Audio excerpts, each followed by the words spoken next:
The rise of nationalism in Europe. चलिए start करते हैं। फर्स्ट ऑफ ऑल हम लोग ये समझेंगे कि ये नेशनलिज्म क्या है और ये यूरोप में ही क्यों स्टार्ट हुआ, क्योंकि आपने क्लास 9th में इससे पहले पढ़ा है कि when the France sneezes rest of the European catches cold.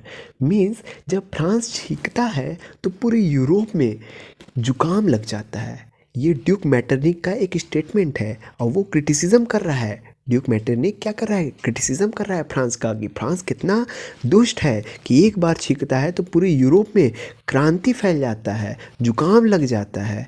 और इसको जस्ट लाइक अ हीरो नहीं, जस्ट लाइक अ विलन दर्शाता है। लेकिन what is the power of the France कि उसके एक बार कुछ करने से पूरे यूरोप उसको फॉलो कर रहा है। तो यहाँ पे फ्रांस क्या है? हीरो है। 1789 में रिवॉल्यूशन के बाद आप देख सकते हैं कि पूरे यूरोपियन कंट्रीज़, अलग अलग कंट्रीज़ के लोग अलग अलग नेशनल एंथम लेके एक लाइन से इस स्टैचू ऑफ लिबर्टी के पास आ रहे हैं और सबका एक ही डिमांड है कि हमें फ्रांस की तरह आज़ादी चाहिए और हमें भी क्रांति का हिस्सा बनना है। और इनकी अलग अलग नेशनल एंथम है, इनके अपने अलग लैंग्वेज हैं और इनके अपने ड्रेसअप भी अलग हैं, लेकिन सोच एक है, nationalism, sense of collectiveness, patriotic feeling, देशभक्ति की भावना। तो अब आप समझ पा रहे होंगे कि what is the meaning of nationalism. चलिए अब ये जो पोर्ट्रेट्स है क्लास 10th के लिए इंपॉर्टेंट क्यों हो जाता है इसको हम लोग समझते हैं।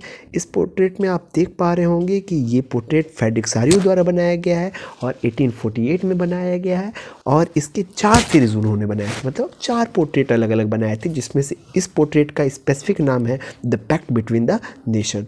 मोस्ट इंपॉर्टेंट चीज़, यहाँ से क्वेश्चन आपके 1 मार्क्स में आते हैं। चलिए अब इस पोर्ट्रेट्स को हम लोग ध्यान से समझेंगे और इसको एक एक चीज़ को मैं एक्सप्लेन करता हुआ चलूँगा। आप यहाँ पे देख रहे हैं स्टैचू ऑफ लिबर्टी में इनके एक हाथ में लाइट ऑफ इनलाइनमेंट है, मतलब मशाल है जो कि इस प्रकाश को फैलाएगा, इस समाज को एक नया मार्गदर्शन कराएगा। और ये मार्गदर्शन किसका कराएगा? एक राइट्स का कराएगा। और ये राइट्स क्या होगा? इनका संविधान होगा। यही इनका सिविल कोड, या तो आपके लैंग्वेज में कह लिया जाए ड्राफ्ट होगा। मतलब इनका कॉन्स्टिट्यूशन इस महिला के हाथ में है और सभी लोग राइट्स की डिमांड किए हुए हैं। और ये मशाल जो है ये सब के अंदर अंतर्ज्वाला, मतलब नेशनलिज्म को, सेंस ऑफ कलेक्टिवनेस को, पैट्रियाटिक फीलिंग को रिप्रेजेंट कर रहा होता है। ठीक, बहुत अच्छे से मैंने समझा दिया। चलिए इसको आगे हम लोग समझते हैं। तो इसके बाद हम लोग देखते हैं कि यहाँ पे लोग इकट्ठा तो हो गए और सबके अंदर देशभक्ति की भावना भी है और सभी लोग स्टैचू ऑफ लिबर्टी को भी हम लोग समझ गए। अब हम लोग समझते हैं कि ये क्या है, ये टुकड़ा है, ये क्या गिरा पड़ा है।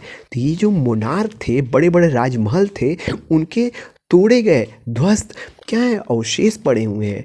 ठीक है, तो ये क्यों तोड़ा गया, किसके द्वारा तोड़ा गया? तो आप ये देख सकते हो। आपको याद होगा कि फ्रेंच रिवॉल्यूशन में हम लोग पढ़े थे बेटा कि बास्टिल अटैक हुआ था तो वहाँ पे भी अवशेष को तोड़ा गया था और घर पे लोग लेते गए थे क्योंकि इस दिन को यादगार बनाना चाहते थे। तो ये भी दिखाई दे रहा है कि मोनार्क यहाँ टूटा पड़ा है, मतलब कि यहाँ पे लोगों ने मोनार्क को ठुकरा दिया है और किसको अपना लिया है? एक नए क्रांतिकारी युग को अपना लिया है, जिसमें क्या होगा, उनके पास अपने राइट्स होंगे, मतलब इनके संविधान होंगे और उनके पास क्या होगा, लाइट ऑफ इनलाइनमेंट होगा। और इसमें एक देश नहीं, विभिन्न देश आए हुए हैं और इनके अपने अपने नेशनल एंथम, नेशनल लैंग्वेजेस, इनके अपने ड्रेस, लेकिन सोच एक कि हमें क्या चाहिए, राइट्स चाहिए। यूटोपियन विज़न क्या होता है?